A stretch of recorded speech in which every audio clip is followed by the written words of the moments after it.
Още цвекето от сватбата беше свежо.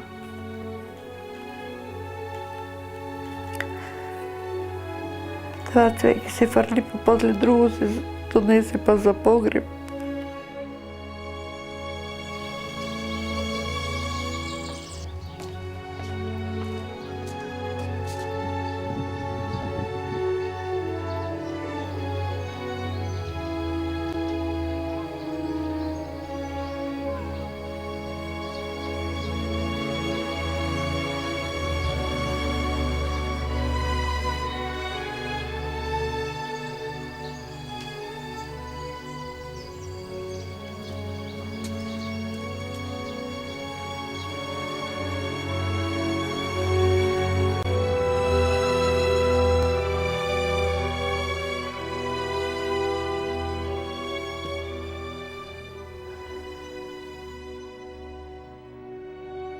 Сватбата беше на 10 юни.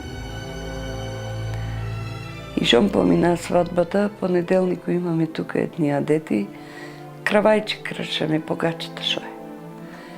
И у вторник он веке сакаше да си оди. И аз му викам: Николчо, добро, поседи 2-3 дена, немаш ли одмор? Не, викам, ама морам да ода. Има, вика, много ранени. Сите сме, вика, от кръв и от месо. Трябва, вика, да се минаме, не може, вика, едни да са там, други, вика, да уживат. И у вторник он си ойде от тук. У средата веки са бил, за Радови ще ойде, а у средата он е бил веки там. И това на 13-ти ден после сватбата, на 23-ти, това се догоди. Он е бил дежурен. От четвъртък се яви тук, аз била съм на пазар. Четвъртък ни е пазарен ден. Беше се чул с татко му и брат ми бил тук и с брат ми се чул. Вечерта пак звони. Мамо, вика, сакам с тебе да се чувам, с тато правихме обед, вика, сакам и с тебе да се чувам. Чухме се. Викам: шо работеш? У касарната съм, не се секирай. Дежурен ке бида. Викам: како секоја майка. Викам: пази се, синко, и касарната не е много сигурна, ако не си на това. Не се секирай, вика. И толкова.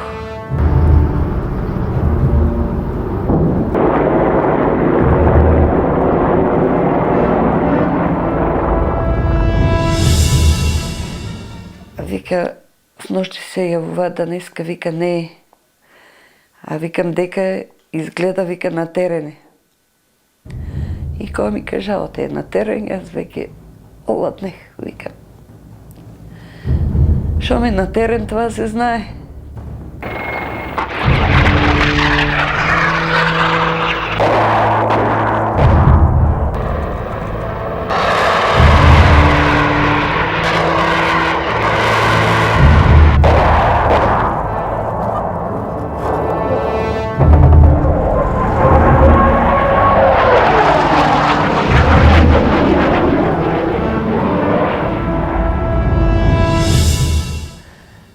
Аз вънка бех нещо сладко варех тай истия ден. И тук една комшика вика: тета Македонко, много е лошо. Много има ранени, има и много жертви. И аз веке паника ме фана. И чекам само да дойде за вестите да се слушат.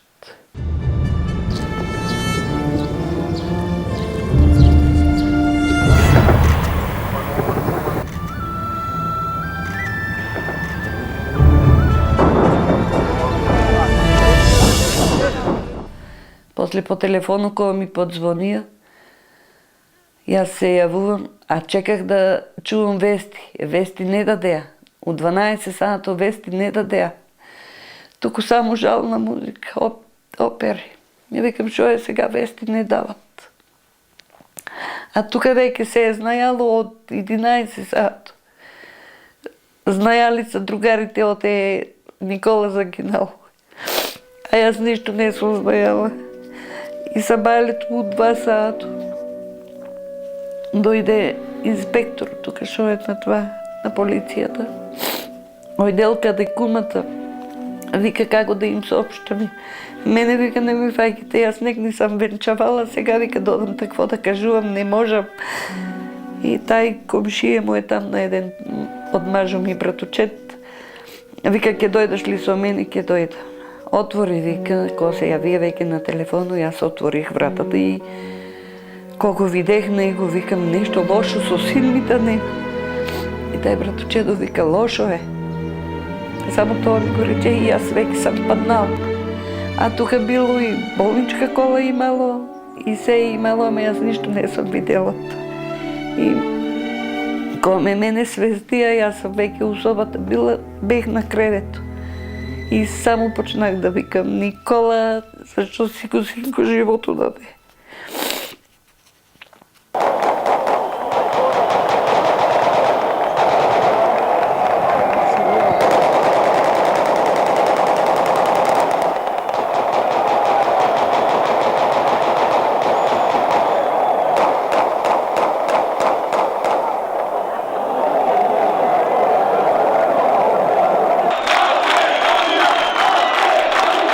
И после длго време со лекови, со такова, ама маката си е мака, ништо не спречува, ни инекции, ни ништо. А мажо ми качил притисок, него никој не беше го. Тука една комшика кога го видела, оти почнал да се занесува. Викнала го премерила, му притисок висок е бил. И му беше да дела нешто, некој апчиња, оти и она со удар беше таа жена. И после пред годините викам, оди на доктор, не ми треба живот, не ми треба живот. И ја додех дојде, не му треба живот и стварно не ни треба. Не ни треба, ама и маките не са лесни да се поднесуват и да се трпат. За он се разболе. 6-та година почна, пред годината на детето, он мозочен удар добија и толку.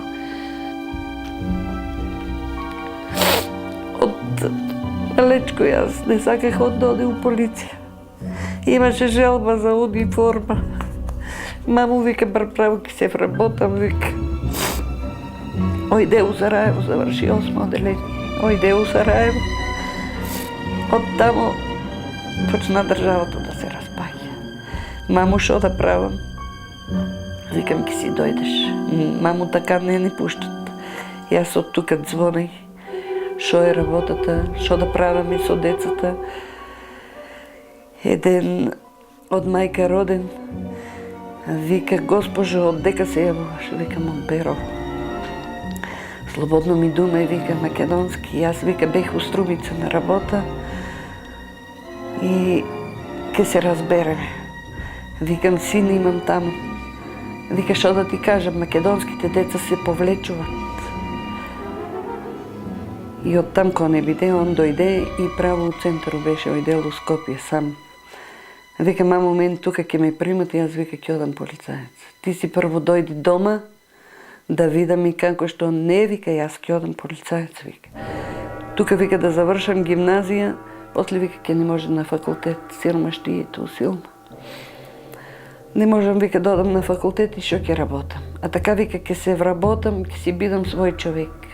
И јарно така испадна, убаво се, ама ја това го спречи. Не може ни на живото да се нарадува. Он од живото ништо не познаја. Немаше пуни 25 кога загина.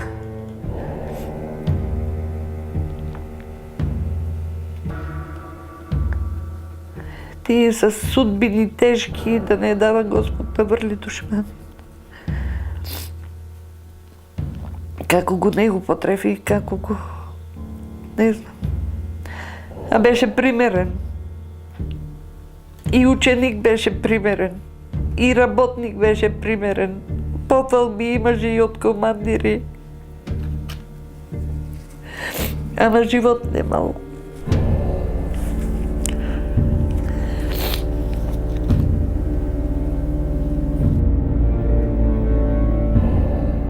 Среќен беше. Мамо, татко ќе се сторам, оти знајчката беше бремена. Се беше убаво, ама он това него доживя, не виде нищо. Детето си расте, детето си ярно, ама он не го виде.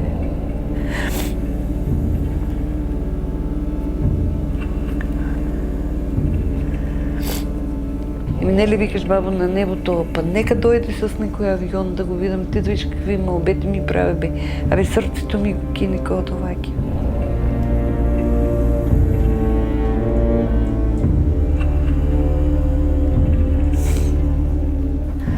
Иначе дете беше послушно, мирно, тихо, пораснапа, друштвен, пријатен, друштво, другари. Неговите другари, макар беше он сиромах, се беше с видни деца на видни луѓе.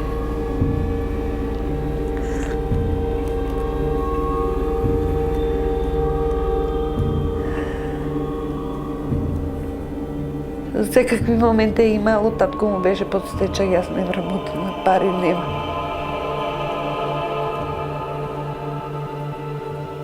Во Охрид беше на работа, за поблиску да биде до нас, до девојка, шо биде, ојде от игрите. Му виках, Николчо, опасни си ти работи, мајко. Не оди от игрите. Не бе, мамо, јас сам решил, вика. Добро. За среќа примаа го таму, а испадна несреќа. Желбата му се испуни, шо го примија, ама мојта не се испуни, оти го изгубих.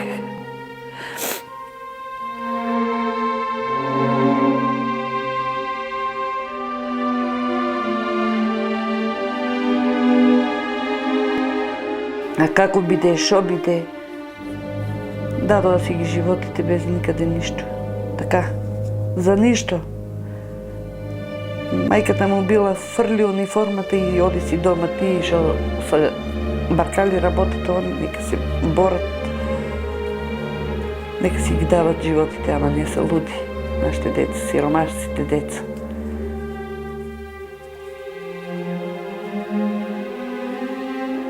Оти не може да одем на факултет, нема со што, ајде, полиција. Ако е било сега, ама не имало кој да поведе рачун од тие деца. Кога слушах прво на една емисија там, Бучковски там, тај таму, децата са биле на милост и немилост оставени, а они са били у хотелите. Правата истина. А правата истина ние, фала Богу, не ја ни знаеме. Некој ни вика, нашиот син е утепан од граната. Некој ни вика од ти резервисти некој. Некој ти вика така, некој ти вика другојаче. Правата истина ние още не ја знаеме. Јас правата вистина не ја знам за син ми. Генал, дали е со глава, дали е без глава, само јас многу лошо направих, што не го отворих ковчегот да видам што има унатре. Още се каам, още ми е тешко на душата. Требаше да отворам, да видам што има. Нема локација.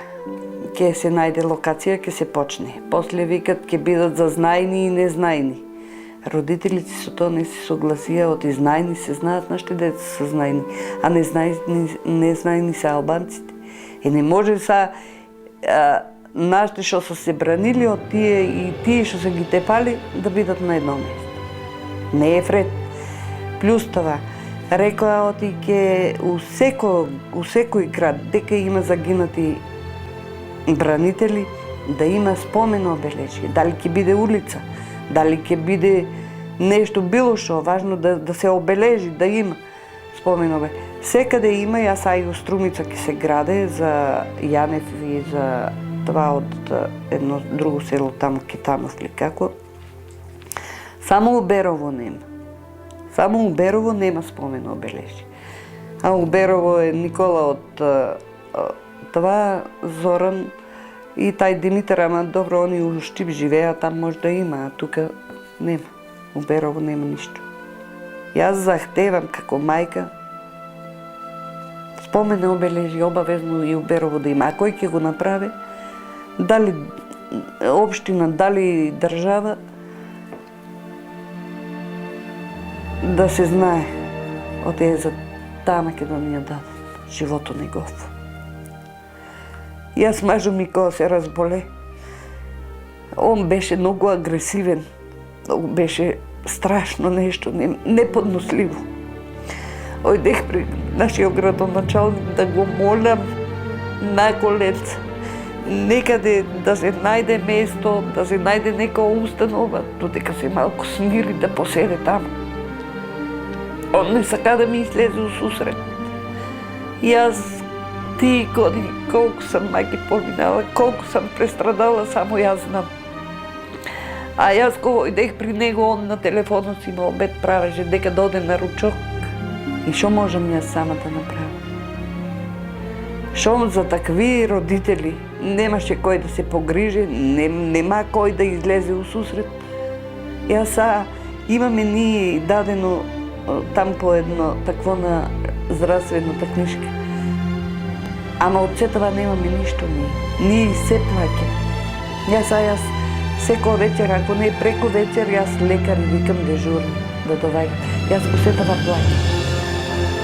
сетава плаќам. А можем сме ослободени од партиципација со тај доходите. Не е истина. Се плаќам, сите лекови у аптеката оди, нема ги на рецепти, нема ги на таа листа што треба да се земат. Утепана сам со пари давајки за лекови, за да се најде нешто од четото и дело, ама барајон да не се мачи. Ама нема. Никој не ни излезе у сусрет. Никој. И по сите маки од 2001 до ден денешен, како врвна иронија, доаѓа пресудата на Врховниот суд од 2006 година, со која семејствата на загинатите припадници на безбедносните сили, како и ранетите припадници, кои со пресуди на основните и апелационите судови добиле обештетување, на име незаконско збогатување, парите ќе треба да ги вратат. И са Божем тужаме нешто, ама тешко. Тие судиите викат и тие што се земале треба да го вратат. А некои се земали. Кога дојде да му го земе, нека дојдат, нека се пофалят. Некој изгубил чедото и му дадели некои пари таму, пошто, зашто, и он сада да им ги врате некој пат. Да се вратат парите за загинат син, за вечната ожалостеност и тага. Да се вратат парите за загинат сопруг, за прерано изгубената љубов, за кревко детство без татко. Да се вратат парите за раните што сега повеќе печат. Тоа е пресуда на судскиот совет. Нечуена и невидена никаде во светот. Парите ќе ги вратат, ама нека им ги вратат чедата. Од нашите деца за ништо си ги дадоа животите. За џабе си ги дадоа животите. За Македонија, а Македонија дека е? Това не е држава, како држава. Да мислеш оти за државата, животот си го дадел. Шо една држава нема слога, нема да не може да обстане едни со други, се крадаме и се лажаме. Шо сакаме повеќе од това? Некој толку пари земал, некој това направил, некој това, как гледаш на телевизорот да се згади. По 5-6 коли, по 10 стана, по не знам шо. А да сака лесно можеше да решат за сите подеднако. А они на некој дадеа и со рака и со шака, на некој ич, никаде ништо. Дали мојот син не е бил толку заслужен како некои друзи. На секоја мајка е чедото мило. Ама треба правилно да се гледа. Да се гледа, оти сите за иста намена си ги животите дадеа. Македонија да брани. Војната од 2001 веќе со години е зад нас. Полека ја брише заборавот. Забораваат оние кои под превезот на удобниот и лесен живот им се препуштиле на земските задоволства. Забораваат и оние кои под спрегите на сиромаштијата мака мачат со секојдневието. 2001-та сигурно најмногу сакаа да ја заборават оние со нечиста совест. Но дали треба да се заборави? Дали треба да се заборават загинатите, ранетите, психички трауматизираните борци и сите оние кои ја бранеа државата, ги бранеа и вашите домови и вашите деца?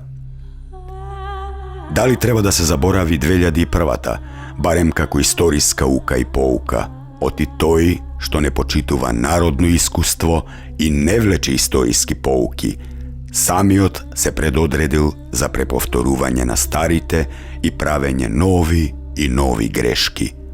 А некои сеачи на магла пак ќе ви речат: не гледајте во минатото, гледајте во иднината.